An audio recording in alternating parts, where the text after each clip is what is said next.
All right, we are live. Rahul Alim is my guest today.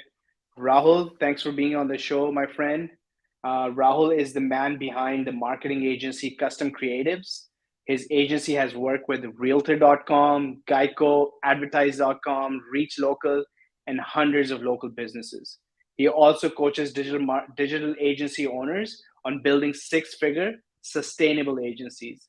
His mission is to help entrepreneurs get out of their own way by moving from an unsustainable do it all mentality to building a rock star team that gives them the ability to create an assembly line in their businesses to create growth and freedom in their businesses, which is perfect. I think, Rahul, everybody wants to do that. So, I think this is going to be a great podcast. A lot of people are going to get a lot out of this. And just after this intro, like how does one do that, man? Like, how do I get out of my own way? Like, what do you mean by that? Well, I mean, you can't do it all, right? Like a team above all else is like the mentality. And I grew up playing sports, soccer most notably, and you can't do everything all by yourself. You had to rely on the team. And you're going to have A players, B players, and C players. And you just have to be okay with that. And everybody has a role and responsibility. And just looking at all other entrepreneurs that have come to like great heights, whether it's a Mark Cuban, a Mr. Wonderful, or whoever you look up to, they didn't do it alone. They started alone, but they ascended up to developing a team. And that's how you're able to get to that next level, whatever that level is for you specifically. So early on, I knew Mm-hmm. that, hey, I'm going to be a do it all person. I'm going to hustle and grind. I'm going to prove the concept that this is for me, that I can find my angle in a marketplace. Once I did, that's when I knew I needed some help. And that's when I knew I can create the cash flow and be able to hire that second person and not be afraid to make mistakes, because you're going to make hiring mistakes and you're going to think somebody's good and they may not be.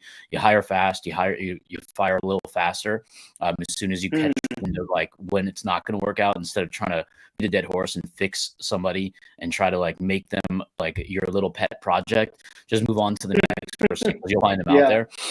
Yeah, yeah, so that was kind of like my overall goal, is make enough money to be able to hire the next person so I can stay in business, but then also scale my time. So now I can duplicate upgrade processes. I was looking for another me. And one of my good friends, mm, he was like heavy into HR, hired thousands of people, probably fired thousands as well, worked for a huge organization. And he gave me that simplest advice. He said, the reason you're having a hard time hiring people is because you're trying to hire yourself. They're not going to be as mm, passionate as you. They're not going to work as hard as you. They're not going to be as smart as you. They're not going to be as creative as you. Then I realized, all right, find somebody to take something off my plate that they can own that mm, position and be the CEO of every position. So if you're the CEO of mm, answering the phones, answer the phones to the best of your ability. If you're the CEO of client communications, be really good at project management and study that like it's your passion. So we would just kind of mm. compartmentalize each position versus saying, hey, I'm hiring a virtual assistant or anybody. And then all of a sudden you change their job scope immediately to say, hey, do outreach, check my email, do all these other Yeah, activities, because then they're never going to get good at one thing. And then they're going to come into yeah, every single day super confused.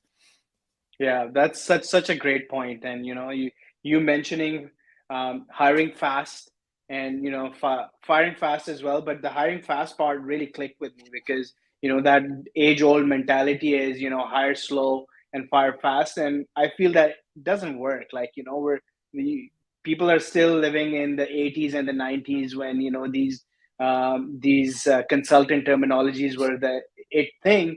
But if you're growing, you need to be able to hire fast, like you said, and you need to be able to find the right people, like exactly what you were saying, compartmentalize, and then place and then allow these people to do the right thing, right? Like exact.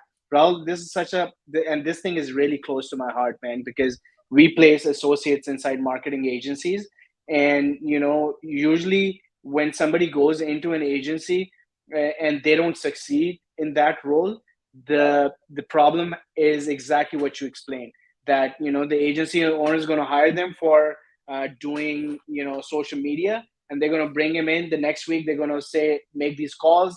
The next week they're going to say do this, this, The job role, before you know it, in the first 4 weeks has completely evolved and changed, which is fine. Sometimes it does happen, but not this fast. You got to give this person an opportunity to, take what you hired this person to do in the first place. Let them do it, right? Let them get great at it, and then give them more responsibility. And we think, like, exactly what you were saying is such a cool thing, that we think that we're hiring another me, another Rahul. It's not going to happen, right? These guys are not going to be as passionate as you and I, as agency owners and the business owners. So that's the mentality shift that needs to happen. Such a great intro, Raul. I want to talk to you a little bit about your background first. Tell me a little bit about how did you start Custom Creatives? I think you grew up in California, and how did you get into working for yourself, becoming an entrepreneur? Yeah, so I live in a small town in California, Westlake, and it's like we call it the bubble city because you never leave a 5-mile radius. Like kind of everything I have is right around my area. So when I was looking for jobs early on, I wouldn't ever want to take a highway to work. It was always in my neighborhood. So I was limited to my job potential just because I didn't like driving. And so I came across a company called Home Store, and that's what Realtor.com's parent company was called back at that time. It's now called Move.com and whatnot. But when I applied for it, I honestly thought it was a furniture company on the internet that sold like chairs Yeah. and couches and sofas. I didn't even bother to even look them up. I just went for the interview, and then I saw about 100 people in the lobby, and I just talked to the HR rep. I'm like, where are all these people here for? And they're like, oh, we're hiring 10 of you. And I was ready to walk out. I'm like, fuck that. I'm out of here. Anyways, long story short, she negotiated me to stay. I stayed, got the job, changed my life forever because I got into a sales floor, had an amazing culture. It was a get shit done Mm, mentality. We were all hardworking people. We did not mess around. We were all competitive. We all wanted to beat each other at everything we did, whether it was ping pong or whatever it may be. Even though like our quotas were really the scorekeeping thing, is who can be the most effective mm, on the phones. So, anyways, after almost 2 years, I felt like my value to the company was not fully like there, and it could have just been me on my end. But when I asked for a raise, I never got it. So I just said, you know what? If this is where I'm going to be capped at, that's cool. Even though I've only been here less than 2 years, that's a pretty short time frame. I felt like I had the bug of entrepreneurship in me. So I'm like, all right, I walked out the door, started my company, and that's how Custom Creatives was born, was right in their own parking lot outside of me walking right out the door. Boom, right on my cell phone, made sales calls, closed a couple deals, earned enough money to be able to afford a laptop. But unfortunately, I didn't have a method to take credit cards. But that's how quick I moved. I just went straight to it, out the door to the parking lot, sat in my car, made some calls, and then drove down the street, got a couple clients, and then I got a merchant account so I can actually process it. Then bought a laptop, and that's how the story started. so started out in agency without even having a laptop, just right from the cell phone. Yeah, That's just awesome. from What like what I just literally would have scraps of paper with people's like note cards. I would just put their name, their cell phone, their email, their website, and all my notes would go on the back of like the date I called, the date I followed up, what the next steps were. So I just constantly just flip my note cards because I didn't have a database. Because when you go from a company, you're Nice. given all this stuff like a computer, a phone Yeah, network, a headset, a whole system, and you never really appreciate it because you didn't know that you have to yeah. actually do it yourself. And then I'm just using Microsoft Excel and note cards as my CRM, but also it worked for me until I can get to that next stage. And then I was a big fan of this. Like a lot of people, and this is specifically to you newer agency owners, and this may resonate if you're not new. Don't like start getting all ninja. Don't try to get like the fanciest shit Mm, out the gate in the perfect scenario because it does not exist. Once you can grow into that, the first step is just get started, get clients, get a product that you can get your foot in the door. Then you can ascend them to other stuff, other products and services. But the first step is get mm, that client, build that trust, build that relationship, increase their revenue, give more value to them. They'll give you more value and money back. And then you can start to build out a little bit more of the systems as you grow versus start with systems, start with building landing pages and yeah. all that stuff. I see people building it and then the clients are not coming and then they switch industries and think that's the solution, but it's not. Yeah. What did you start out with when you got these first few clients, Rahul? What kind of services were you selling at that time? It was not a good idea. I was doing, virtual assisting for real estate agents. So what I would do is whenever you have a property, whether it's yours or somebody else's, I don't care. I'll promote it for you and drive the traffic for that listing to you. If you're the listing agent, I'll optimize the Mm, description, your headlines, get all your photos, make it look proper. Because real estate agents basically didn't do much marketing in the sense of yeah, like they would take this $1 million home and treat it like it's like a $10 pair of jeans as far as their marketing yeah. was concerned. So I would just show them Shitty like, hey, pictures and all of that stuff. yeah, if there's even a picture at all, right? So, like, some of the things Yeah, were just like the descriptions would be like 4 bed, 3 bath, 1,600 square feet. I'm like, "That's not gonna sell the property." take it or Like, leave it. Yeah, we're fair. gonna write some fancy shit here, and we're gonna make some Nice. really good pictures. We're gonna start with the kitchen and the master bedroom as our primary, most 2 popular rooms in the house, and then sell the property through visualization. So that's what I started off with, Mm, and I undercharged, and then we slowly realized that, hey, that this is going to be too much work and not enough pay. We're never going to be able to scale this. So we immediately switched over by luck or by chance or preparation, one of mm, those. Somebody referred us a client that needed graphic design made, like a banner ad on the internet.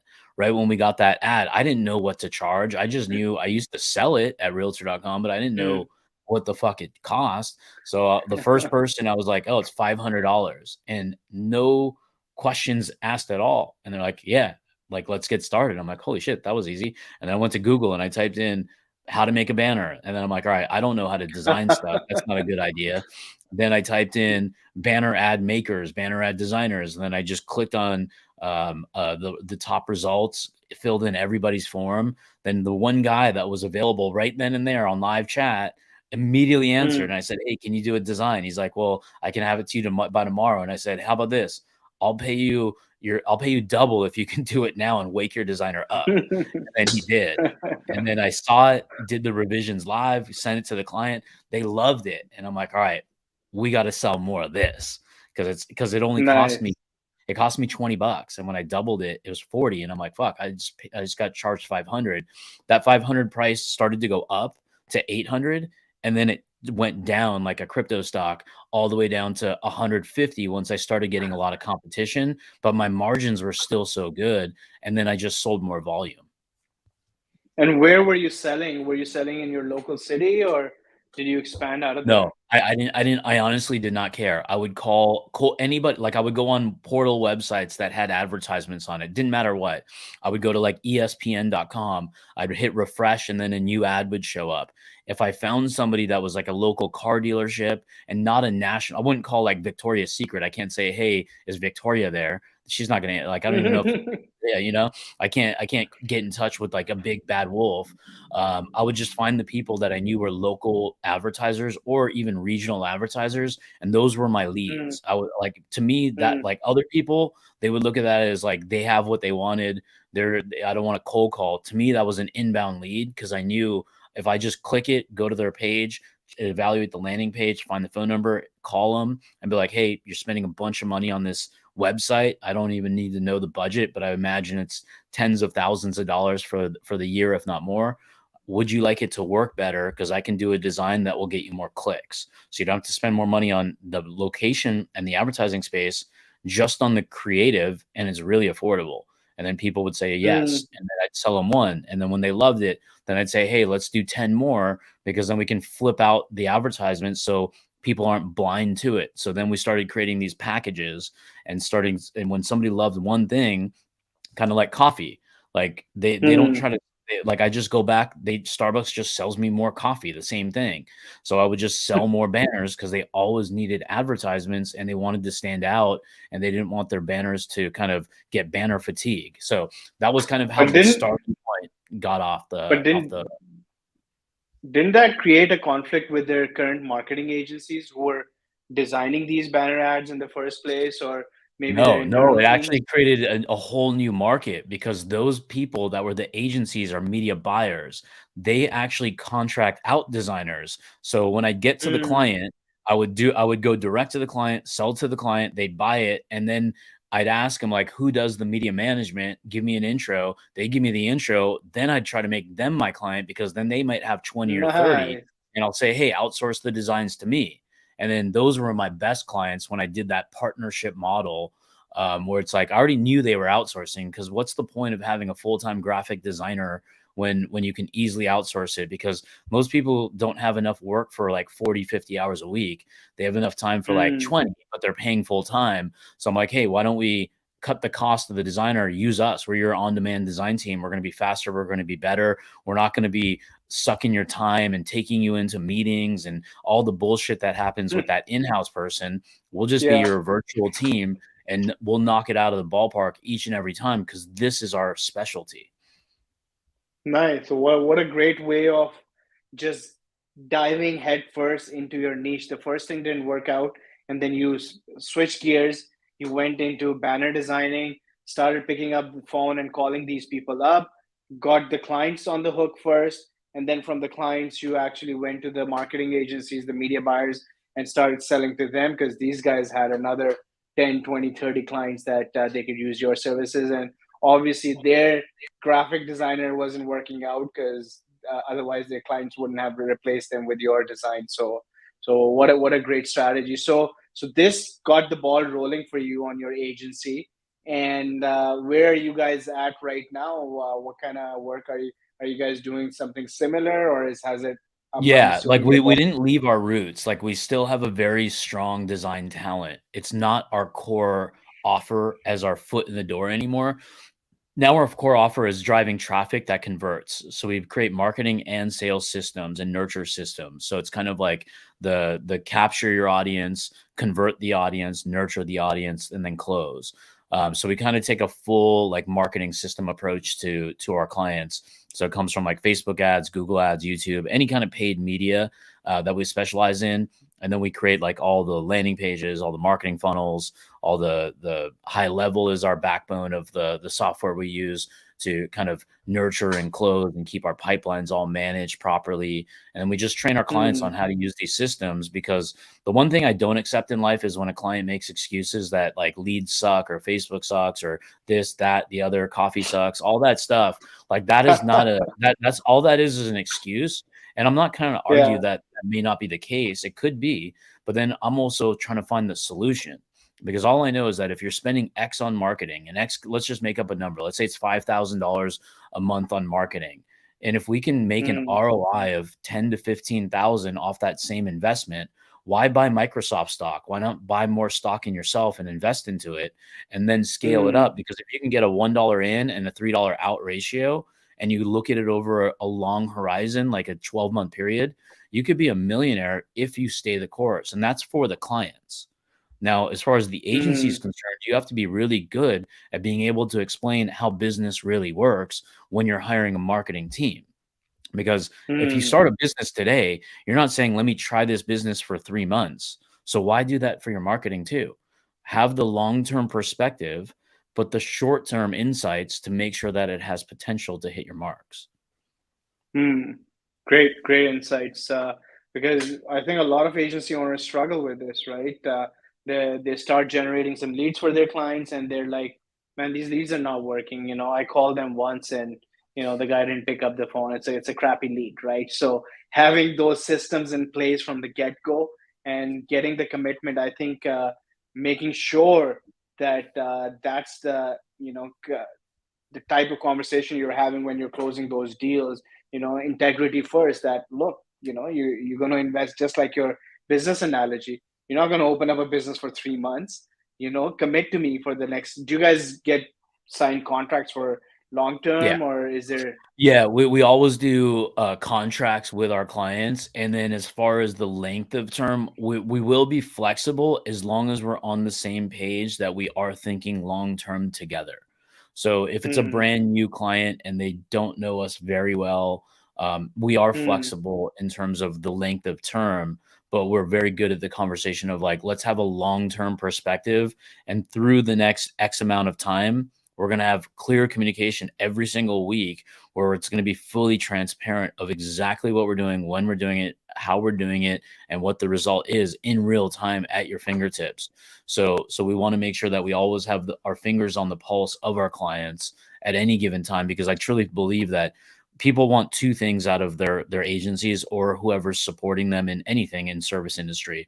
Is they want a relationship where they can like have some sort of rapport, some sort of fun, and then number two is going to be the result. They want to make an ROI, and they want to solve a Mm, problem, whether that's I want to save a lot of time, I want to make a lot of money while saving a lot of money, and a combination of all three puts you in God mode where you can't be touched, you can't be fired, because now technically, I'm not saying that this is something to hold over anybody's head. When you're responsible and your marketing's working so well and your systems and your results and your relationships are so good, you control their revenue as the marketing agency.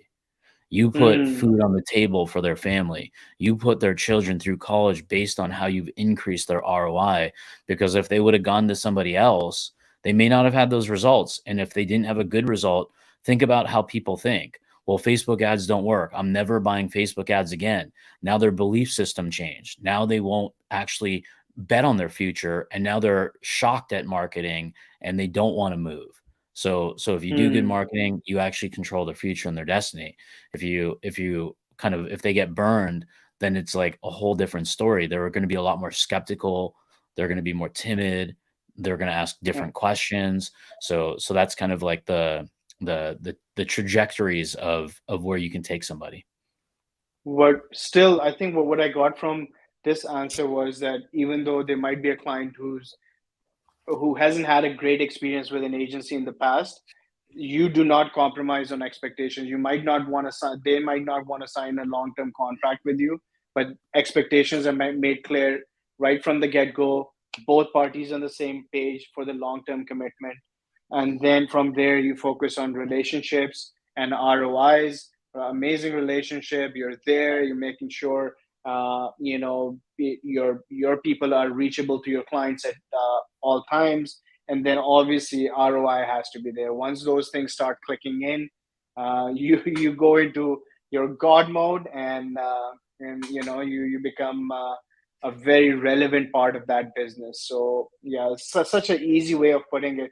Rahul, I want to shift gears a little bit because I know you're also a coach to digital marketing agency owners, and I've been following you do some amazing things with your clients. So tell me a little bit about how did you get on the coaching side from, because obviously your agency is doing great. You're working with these amazing clients and all of that cool stuff. What got you into coaching agency owners? Because us agency owners, we're crazy people, man. Like, what made you think that you'd be good at that? Well, I mean, would I think I'd be good at it? I didn't really look at it in that sense. It was just other people told me I was. And that's kind of where I was like, oh, I didn't really think of it that way, because I have my own staff and I was teaching my own staff how to be successful, not just like to do the tasks I want them to do, but just in life in Mm, general. Like if you're going to do mm, something, whether you like it or not, just do it to your full capabilities and give yourself a shot at something. Like it's not like one mm, foot in, one foot out. When you commit, commit. When you're mm, decommitted, decommit fully and go somewhere else. That was like the number one rule, was like be committed. Number two is I was already coaching my clients, because like think about like if you have a dentist as a client or a hair salon or a karate studio or a gym owner, they suck at fucking sales. They suck at it. They have no system, they have mm, no process. So essentially what you become is a therapist, but then you become their business coach at the same time, because now you're saying, "I'll solve the lead generation problem for you." But then they have a systems mm, problem, then they have a sales problem, then they have a pricing problem. So like solving all these problems, but we weren't charging so much for it, or anything for it as a value add at that point in time. But then we realized we're coaches, like we're teaching people how to run their own business. And then I started teaching like 18-year-olds and 20-year-olds how to coach 40, 50-year-old adults how to run their own business, just following what I was already saying. The training was listen to mm, me, take notes, follow, right, create your own agenda of how you would take this call if I were not here ever again, and how this company won't die mm, without me.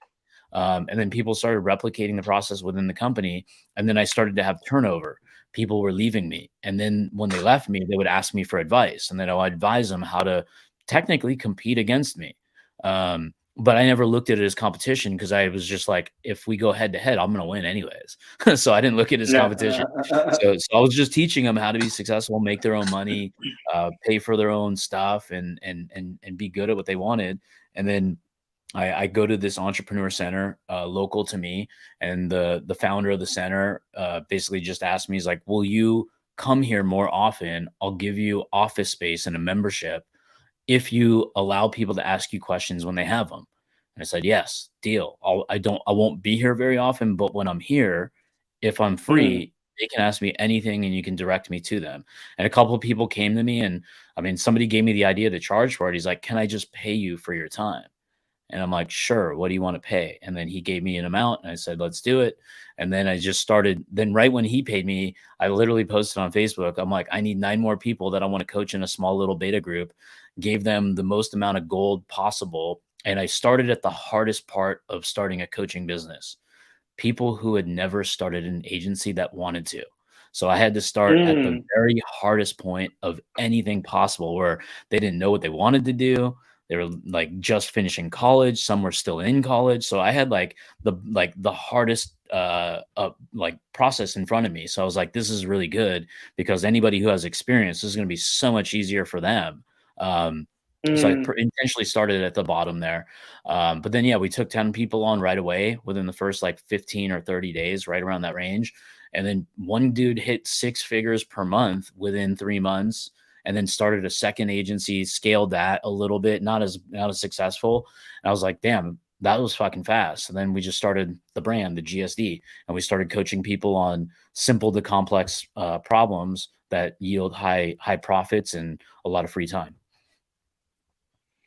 That's awesome, man. So basically, you help out agencies who are just starting out or who have very little revenue right now, and you kind of guide them through making more sales, attracting more clients. What's the process like? Like, for example, if I was an agency owner and wanted to come join your program, how would that work, and what would I get out of Yeah, it? first step is go through our group. The link is on my profile here on the picture here. So joingsd.com/group. Go there, watch some videos first, get indoctrinated, learn some lessons, because we put free lessons out twice a week, every single week, that are about getting clients. They're solving big problems for Mm, yourself with revenue, solving big problems for your clients by getting results. So we do all that stuff for free.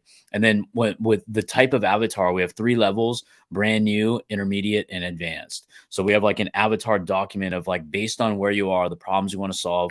We integrate a solution for each and every person at that stage and personalize the journey for each individual. So it doesn't feel like this like circle jerk of a lot of people and nobody gets the attention. Everything's highly personalized and you're matched up with like what we call wolf packs. Our logo has a mm, little wolf on it.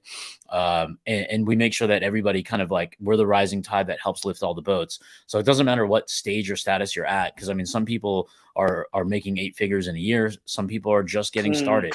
But we have different mm. levels so everybody can solve their problem. More advanced people, they have like 1 or 2 major problems that are preventing them from scale. And then somebody at the beginning, it's a different problem. It's like a niche, an audience, an offer, a price, a product. And then we get those things in line, and then we get them selling it, and then they get cash flow. Then we take them to the next evolution of the agency. That's awesome, man. That sounds like an amazing program. Join gsd.com/group.